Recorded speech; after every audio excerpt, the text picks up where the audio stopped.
comes the money. Here we go. Money talk.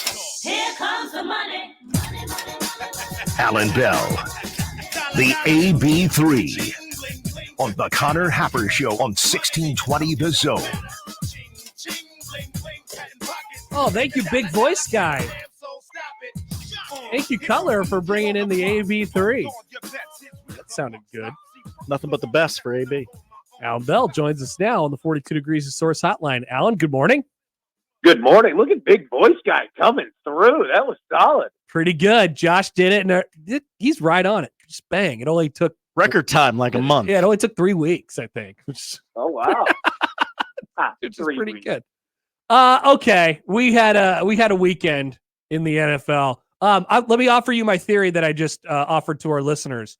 I think the Bills and the Eagles had a Freaky Friday deal where they just flipped brains with each other, and one became this like confident, really, really scary team, and the other just completely fell off the face of the earth, and it happened kind of at the same time. Yeah, you're not wrong. The Eagles, they have institutional problems, like literally, right? Like I think so. I don't know what it is, but I think so. I'll tell you what it is. All right, this probably isn't 100%, but I've got a pretty good idea of what the problem is. All right. So when Nick Sirianni was first hired, you remember that first press conference that he had? It was a mess. Yeah. Like, it was really bad. I don't know if he was ready for that job. Now, they got good, all right? Shane Steichen started calling plays, all right? Because it didn't start great, but then Steichen started leveling this thing out. Offense looked phenomenal. He's gone, and all hell is broken loose. A.J. Brown called a players-only meeting 3 weeks ago, and said we need to trust the coaches again. I think that the players are out on Nick Sirianni. Yeah. And they also lost Jonathan Gannon, too, the other, the defensive coordinator who went to the Cardinals. 100%. And that's the problem, is that the players are always going to win that battle, right? Like, I don't think that Nick Sirianni is safe, because I think that there are too many good options of coaches. Like, Mike Vrabel could come in there right now and stabilize this thing. Now, he's not the best hirer of offensive coaches, I can tell you that. But just leveling the locker room, I think that the Eagles, the more that they sit and think on it, I think they're going to have to make a move. No, and the Bills, you're right. Like, they look like the Bills who we thought that, the Bills could be. And I love it because that team's really fun, It feels back to the Eagles a little bit overkill to be like, okay, they went to the Super Bowl last year and they were the best team in the NFL for the first, 3 months of the 2.5 months of the season this year. And now we're going to fire the guy. But I actually don't disagree with you. Like, it doesn't feel that big of an overreaction.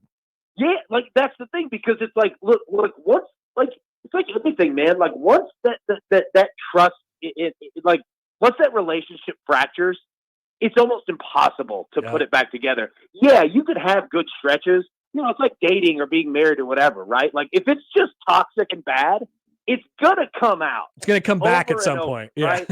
Yeah, like, you can mask it. You could, hey, we go on, date nights twice a week now. Yeah, that's great for the first couple times, but it's coming back. You know what I mean? And think about that organization, too.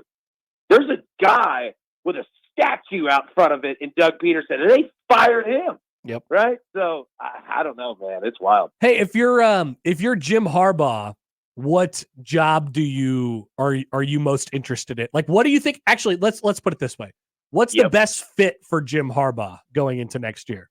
Ooh, all right. Well, if Philly's open that one, because you've got all the pieces that you need, right? I'm fascinated with that. Because he talked to the Chargers yesterday, and that's the one that's always been kind of, rumored the most. That seems like the easy answer, but you know what? Like, I don't know. I mean, yeah, you've got a quarterback, and you've got pieces. I mean, that's probably the answer, because you've got pieces to work with, right? You've got the hardest one down in the quarterback, and it's West Coast. He's used to it. I think that would probably be the easiest, like, fit for him. I'm going to say this. Atlanta could weirdly be a decent job. You've got an owner in Arthur Blank who leaves you alone. He's not meddling in. Nice guy, right? You've got a young GM that's going to want to work with you. You know what I mean? Like, and you've got a couple pieces. You got work to do, but you're also in a division that's winnable too. You know what I mean? So I guess Chargers is the answer, but I don't know, man. It's fascinating. Atlanta I really thought the Bills, if they would have fired McDermott, Yeah. Harbaugh in Buffalo would have been phenomenal, man.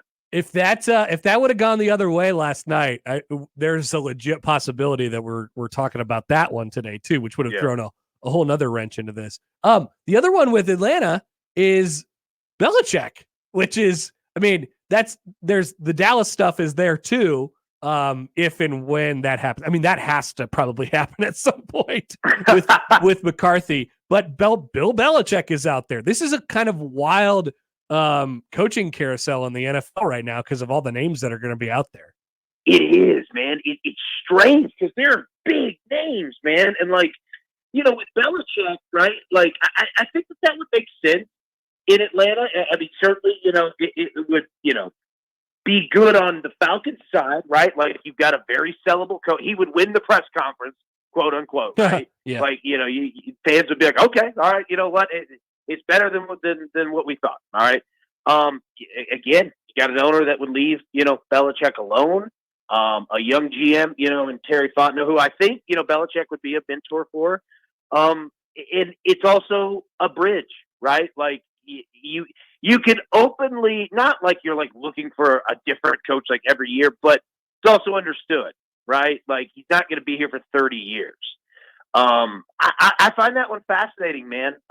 Could you imagine Belichick with Jerry Jones? Jesus Christ. Yeah, it would be a bit, there'd be some coverage there, I guess, you know? Jerry Jones, like it might be like in the movie Goodfellas. Like he might get walked into a room. Belichick would not handle that well at all. Who had the bigger weekend? CJ Stroud or Jordan Love?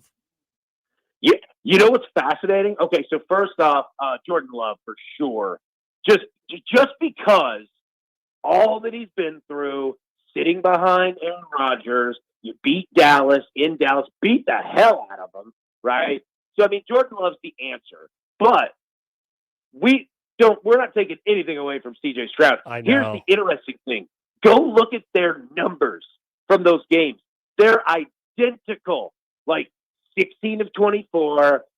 Yardage is like 270 and 274, 3 touchdowns each, no pick. It's crazy that they're almost like across the board, literally identical. Yep, those are two new franchise quarterbacks that we're going to have to do.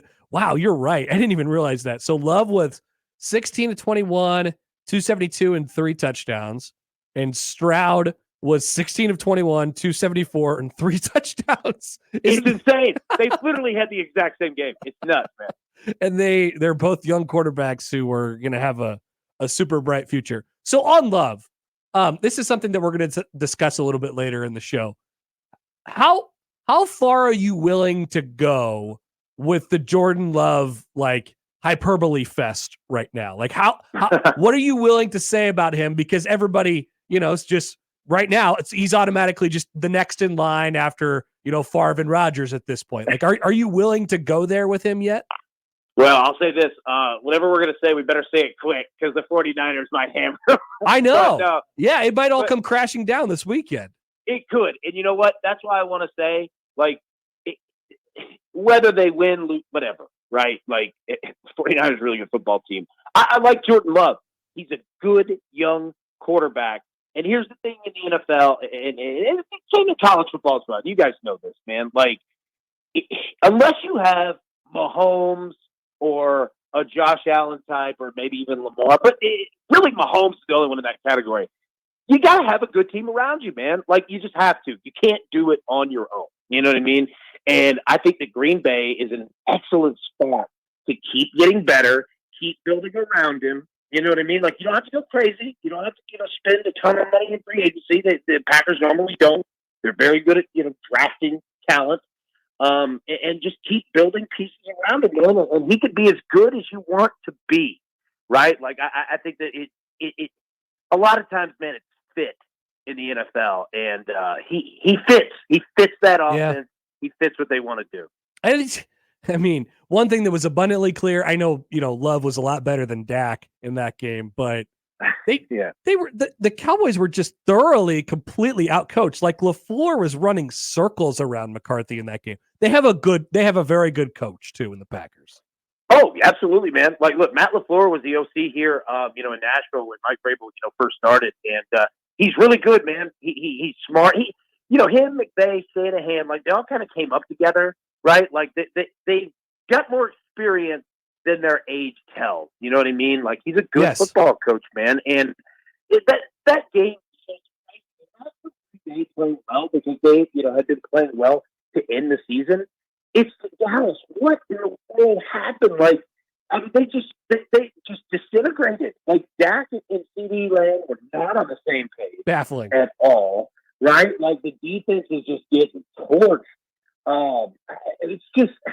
It's crazy because it's Dallas, and it's like we can make the jokes like, oh, they did it again. Like this team was really good, and Mike McCarthy, even after losing Kellen Moore as a play caller, their offense got better. Right? Like Dak was an MVP candidate like 4 weeks ago. Yeah. Like that's the thing, man, is it's like I have no jokes. Like I'm honestly trying to figure out like just what in the world happened, man. Cause they're not young either. Like Dak knew what time it was. Everybody, it's just, I guess you just got to give credit to Green Bay. I mean, it's like offensively and defensively, they had Dallas just crossed up. Like just ready to go, man. Baffling stuff from the two teams that made the playoffs in the NFC East. That's for sure. For maybe slightly similar reasons, but not a good performance from that division. Looking ahead to this weekend, Allan. So we got some touchdown or touchdown plus spreads here. 9 in the Ravens Texans, 10 in the San Francisco Packers game, 6 in the Lions Bucks, and then there's the Chiefs and the Bills, which I think everybody's kind of targeting as the game of the weekend. What do you look at when you look at the slate, and where's our best chance for upsets, assuming that we're going to get at least one and probably two this weekend on our way to championship weekend? Yeah, like first off, KC and Buffalo. I mean we can't even call it upset on either side. Like I mean, that's just going to be a phenomenal game. I can't wait to see it. We're looking for an upset here. I think that the Texans could provide it a little bit. Just because I think that a good bet, let me explain this. I think a good bet is the under in the Texans-Ravens game. Because I think Lamar hasn't played a meaningful game in 3 weeks. The Ravens really haven't as a team, right? But they're better than Houston. But I think that they're going to really just control the ball, control the clock, just win the game and get the hell out of there, right? Like, we don't have to blow anybody out. Let's just not screw this up. Yeah. Right? So I think that anytime you have, probably a more lower scoring game, you have that opportunity. But, like, I don't believe in the Bucks over the Lions, only because, and this is nothing against the Bucks. They played a hell of a game last night. I think the Lions had their scare against the Rams. Everyone knew that was the dangerous team coming in. We saw the final score, right? Like, it was a hell of a game. Now the Lions, like, I bet they have a phenomenal week of practice because you can exhale and say, okay, all right, we got that out of the way. Let's go. And now the Bucks, who were playing with house money, last night because they've had a better season than anybody thought that they would. Now you actually feel a little pressure because you do have something to play for. So I think that the Lions, I think they handle their business. So I guess, like my answer would be the Texans. I don't think that Green Bay's beating San Francisco. I do not believe in that one at all. I would say Houston there. Before we let you go, Allan, is any of this cold that we're getting up here reaching you guys in Nashville, or what's the situation? God. We've gotten like a foot of snow, and let me say this: Nashville's not built for snow at all. There are wrecked cars like in ditches on every road. People have abandoned them. Like, it's almost apocalypse now out here. So yeah. And when I say a foot, I mean like 4 inches of snow. So yeah, like we're all the words that you're thinking of. Yeah, that's absolutely us. It's chaos down here. Absolutely. Okay. Yeah. It's really, really, and we're used to it. Like we're getting snow every year, but we've combined all this snow in the last week with horrible cold. It hasn't been above zero. I think it just like within the last 2 hours, Allan, it went above zero for the first time in like 4 days or something like that. My God. Yeah, it's pretty amazing. If that happened here, I'm telling you, it would be a national crisis. We'd have to bring in the National Guard. Somehow we're surviving up here. Yeah, you guys are a little tougher than us. We're built different, I guess. All right, AB. Appreciate it as always. Enjoy the football this weekend. Good to talk, and we'll talk to you soon. Hey, look forward to it, brother. Y'all be good. Allan Bell, check out the AB3. It's got Jonathan Coachman over there. Yeah, Coach. Working on the Schwab. Remember the Schwab? Yeah, they had the Schwab on their Schwab on their YouTube show. Stop the Schwab. I know we want to get to some breaking Husker news, but can I just... We have breaking Husker news? We do. Can I just be self-indulgent for like 2 minutes? Oh, we do have breaking Husker news. Hello. And I know, and just every day I'm tasked with a decision on this show. What? Do I give a intelligent sports take or do I go for the joke? And most of the time I go for the joke. Josh, I will allow you the opportunity. I'll afford you the opportunity to do both. Do a take and then make the joke, or do a take and then just end it and then do the joke. Because last segment when we were talking about the Eagles, I was going to bring up literally word for word what Allan Bell said. Remember that first press conference where he was acting like a weirdo and everybody thought yeah. And then even before that, when he interviewed and he just kind of showed up, like he was on the beach on vacation with his family, and he showed up in beachwear and he's just like, heard you guys were taking interviews, and they were like, hey, hire this guy. I like his gumption. And now Allan Bell has stuck his flag in that take, and now it just looks like I'm copying him. Should have said it, Josh. Yep. Regrets. So just remember, that's a good lesson. When you're on the radio and something comes to your mind, just say it. Just say it. Nothing could ever go wrong because of that.